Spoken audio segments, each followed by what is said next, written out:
আচ্ছা, মহেন্দ্র সিং ধোনি যদি টি-20 বিশ্বকাপে খেলতে চান, কেউ কি তাকে আটকাবে?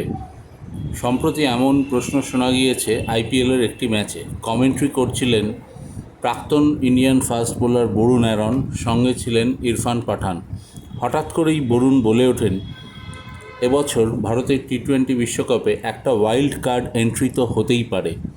সঙ্গে সঙ্গে পাশ থেকে ইরফান তাকে সমর্থন জানিয়ে বলেন, হ্যাঁ, ধোনিকে যদি সেই ওয়াইল্ড কার্ড এন্ট্রি হিসেবে দলে ঢোকানো যায়, মনে হয় না কেউ আপত্তি করবে।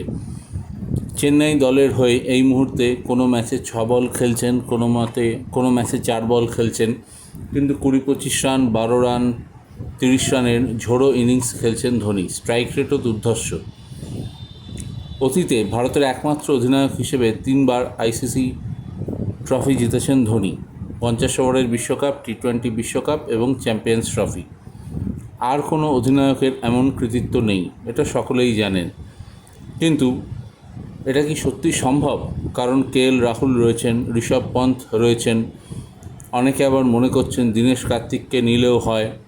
কিন্তু ধোনির প্রতি ভারতের ভালোবাসা এবং তার মস্তিষ্কের বুদ্ধি, এটা একটা আলাদা প্লাস পয়েন্ট এবং এক্স ফ্যাক্টর। অনেকেই মনে করছেন তিনি যদি দলে থাকেন তাহলে বিরাট কোহলি থেকে রোহিত শর্মা সবাইকেই বুদ্ধি দিয়ে এবং ইনপুট দিয়ে সাহায্য করতে পারবেন। তবে ধোনি দলে এলেই তিনি যে প্লেয়ারের ভূমিকায় আসবেন এমন কোনো গ্যারান্টি নেই। হতে পারে তিনি মেন্টরের ভূমিকায় এলেন। অতীতেও তেমন হয়েছে। 2019 সালে 50 ওভারের বিশ্বকাপে এটা দেখা গিয়েছিল। তবে সেবার সফল হয়নি ভারত, কিন্তু এবার সফল হবে না এমন কোনো গ্যারান্টি নেই। আর মহেন্দ্র সিং ধোনির উপস্থিতি ভারতীয় ড্রেসিং রুমে সবসময় আলাদা একটা প্লাস পয়েন্ট যোগ করে। সুতরাং দেখা যাক ইরফান পাঠান, বরুণ অ্যারনদের কথা সত্যি প্রমাণিত হয় কিনা।